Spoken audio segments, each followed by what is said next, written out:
Na região da Campânia, na Itália, perto da moderna cidade de Nápoles, havia uma próspera cidade romana, Pompeia, como um próspero centro de comércio. Os habitantes da cidade eram uma mistura da elite e escravos. Não importa qual fosse sua classe social, todos levavam vidas fascinantes e às vezes escandalosas. Os moradores de Pompeia deixaram para trás uma série de relatos escritos detalhados cobrindo tudo, desde comércio e população até política e vida cotidiana. Mas por mais valiosos que esses documentos possam ser, eles são ofuscados pelo estado preservado da cidade, que foi superado pela erupção do vulcão Vesúvio em 79 da nossa era, localizado a 8 quilômetros da cidade. Embora muitas pessoas pensem primeiro nos moldes de gesso das vítimas humanas que morreram na erupção quando pensam em Pompeia, a cidade tem muito mais a oferecer. A fatídica erupção que preservou a cidade em toda a sua glória pode ter sido um desastre para a maioria de seus moradores, mas deixou um registro excepcional e completo da vida em uma movimentada cidade romana no auge do Império Romano e é considerada por muitos como o sítio arqueológico mais rico do mundo. Eu me chamo Francisca e sejam muito bem-vindos ao canal Mitos e Curiosidades. Já deixe o seu like, se inscreva no canal e ative o sino para não perder nenhuma notificação. Enquanto os restos que as pessoas pensam hoje são da era romana, Pompeia remonta ao século 8 a.C.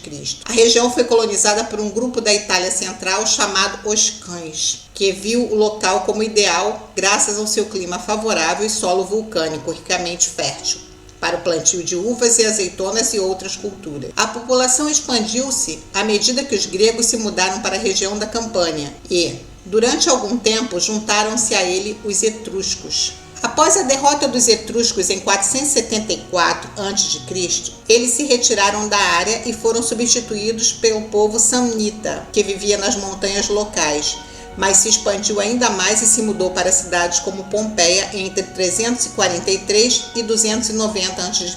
Uma série de lutas entre os samnitas marcou o início da influência romana na cidade. Com seus ricos recursos e localização favorável, Pompeia rapidamente se tornou a cidade favorita de Roma. A cidade cresceu e prosperou positivamente graças ao império que investiu em grandes projetos de construções na cidade, no século II a.C.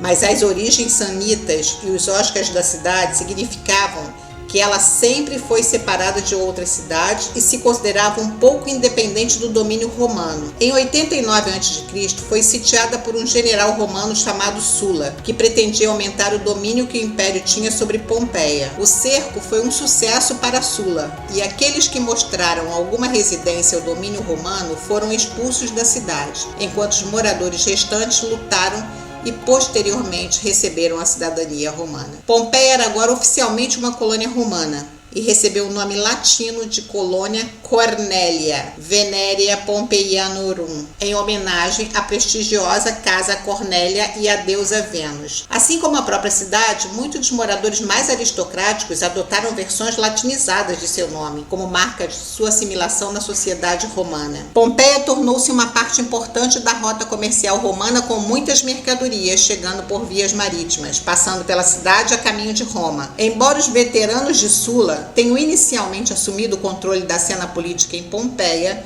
eles evidentemente conquistaram o respeito de Roma quando vários nomes de origem osca começaram a reaparecer em cargos do governo local algumas décadas após o cerco. Após o cerco, Pompeia entrou em uma segunda era de prosperidade. E um novo anfiteatro com capacidade para 5.000 pessoas foi construído junto com um Odeon grande, o suficiente para 1.500 pessoas para facilitar a defesa em caso de cerco. Uma série de portões servia para separar o tráfego de pedestres e veículos, como carrinhos que transportam produtos. Dentro das muralhas, a cidade foi disposta no estilo romano tradicional, em linhas metódicas em um sistema de grade, com exceção do canto sudoeste, que é estranhamente caótico em seu layout.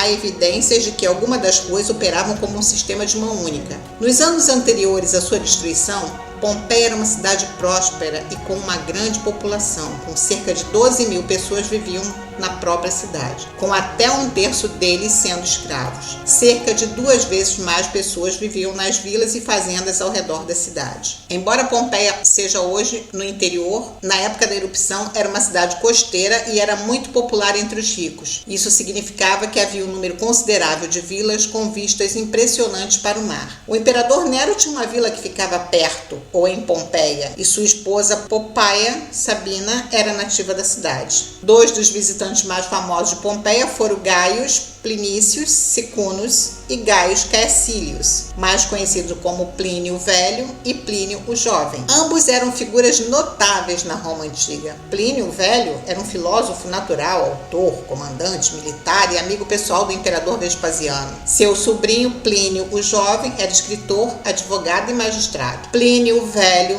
perdeu a vida ao tentar resgatar pessoas e sua família da erupção. O vento carregando gás tóxico fez com que seu navio não pudesse deixar o porto, e acredita-se que ele tenha sido dominado pela fumaça ou sofrido um ataque cardíaco na confusão e pânicos resultantes. Existem 247 cartas restantes escritas por Plínio o Jovem, que são de grande valor para os historiadores. Muitas de suas cartas são escritas para importantes figuras políticas e algumas são até dirigidas a imperadores reinantes. Ele também forneceu evidências da atividade sísmica que antecedeu a erupção, afirmando que os romanos estavam acostumados a terremotos e tremores na região e não os considerava preocupantes ou alarmantes por serem tão frequentes. Ele também escreveu 2 cartas sobre a erupção, 25 anos após o fato, que foram enviadas a Tácito em resposta a um pedido de informações sobre a morte de Plínio o Velho. Sua descrição meticulosa dos eventos é tão detalhada que o tipo de erupção que destruiu Pompeia ainda é conhecido como erupção pliniana. Pompeia era uma parte importante da rede de comércio romana. Uma grande variedade de mercadorias passou pela cidade: azeitonas e derivados, vinho, lã, um tipo de molho de peixe chamado garum, sal, nozes, figos, amêndoas, cerejas, damascos, cebolas, repolhos, trigos, todos eram exportados. Importavam bens de luxo como frutas exóticas, especiarias, seda, sândalo, animais para lutar na arena e escravos. Os moradores de Pompeia tinham uma alimentação variada. Junto com os itens que comercializavam, comiam carne bovina, suína, pássaros, peixes, ostras, crustáceos, caracóis, limões, figos, mel, alface. Cidadãos mais ricos teriam acesso a mais desses, além de iguarias como ratos assados com mel. O acesso a uma variedade tão grande de alimentos é uma das razões pelas quais a área era tão desejável e atraiu tantos membros ricos da sociedade romana. Havia milhares de edifícios em Pompeia que representam um corte transversal da sociedade romana. Havia grandes vilas que eram quase grotescas em sua elegância e moradia para os membros mais pobres da sociedade. Lojas e mercados revelam as maneiras pelas quais as pessoas compravam mercadorias. Tavernas, teatros e bordéis mostram a variedade de maneira pelas quais as pessoas passam seu tempo livre. Templos e centenas de santuários para divindades e ancestrais constroem uma imagem da vida religiosa dos moradores. Havia escolas, latrinas públicas, uma casa de banho, um viveiro de flores, um campo de exercícios, uma basílica e caixas d'água. Todos os edifícios que compõem uma típica cidade romana e muito mais.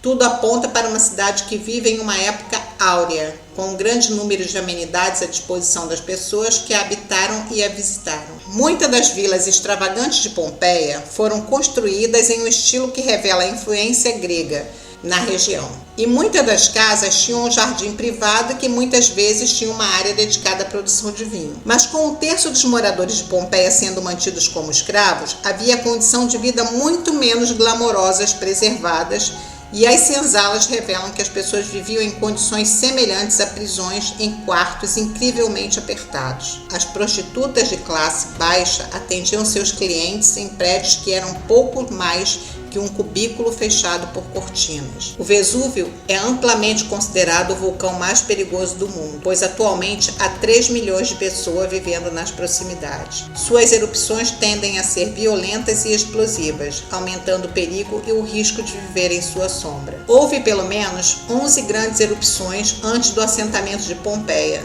mas o vulcão ficaria adormecido, às vezes por séculos, entre eles e os ósculos não estavam cientes do poder do vulcão quando se estabeleceram em Pompeia. No entanto, havia referência às suas erupções anteriores na mitologia grega. Disse que o semideus Hércules travou batalhas ferozes contra gigantes poderosos na paisagem de fogo ao redor do Vesúvio. E a cidade de Herculano, que acabou sendo destruída na mesma erupção que Pompeia, recebeu seu nome em homenagem às lendas. A erupção que destruiu Pompeia e Herculano foi em 79 d.C. Na manhã de 24 de agosto, 1000 anos de magma foram liberados do vulcão com uma explosão estrondosa. Os moradores teriam visto uma impressionante exibição de fogo e fumaça, mas não ficaram imediatamente alarmados. Foi somente após uma segunda e muito maior explosão, várias horas depois, que a natureza terrível da situação se tornou aparente. Os cientistas calcularam o poder da explosão como 100.000 vezes mais poderoso do que a bomba nuclear que explodiu Hiroshima. Quando os moradores de Pompeia começaram a fugir para se abrigar,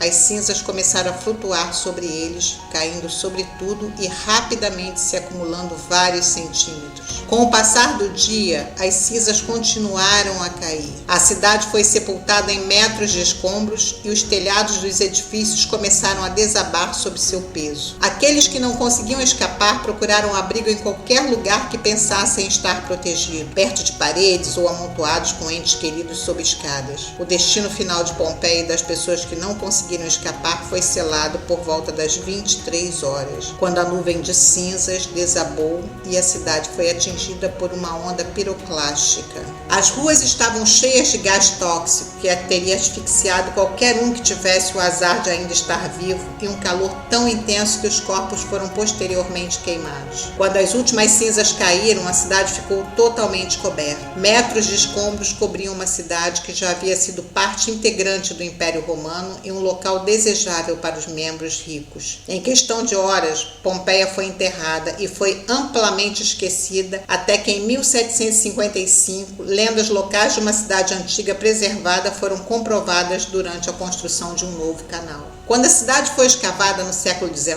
os moradores foram revelados após 1.700 anos de sepultura na cidade. Surpreendentemente, os arqueólogos perceberam que os restos do esqueleto estavam cercados por bolsões de ar. À medida que os corpos se decompunham, os contornos de suas posições finais de repouso permaneceram impressas nas cinzas compactadas que os envolvia. Quando o gesso de Paris foi derramado cuidadosamente nos vazios, os corpos foram trazidos de volta com detalhes impressionantes. Além das poses finais, as roupas e os rostos dos moradores de Pompeia foram preservados. Ele revelou pessoas agarradas a seus entes queridos, enroladas, cobrindo a boca para tentar escapar da fumaça nociva ou segurando objetos preciosos para que não fossem perdidos ou roubados. Apesar das diferenças gritantes de fortuna observadas nos restos da cidade, as pessoas que morreram lá se revelaram em outro nível. As castas dos ricos e dos pobres não são diferentes. Todo o povo de Pompeia morreu da mesma maneira trágica, não importa que parte da cidade eles chamassem de lar. Essa foi uma história triste. E você, o que achou? Me conta nos comentários. E se achou interessante, compartilha com os amigos. Aproveita agora e deixa o seu like e se inscreva no canal. Te vejo no próximo vídeo.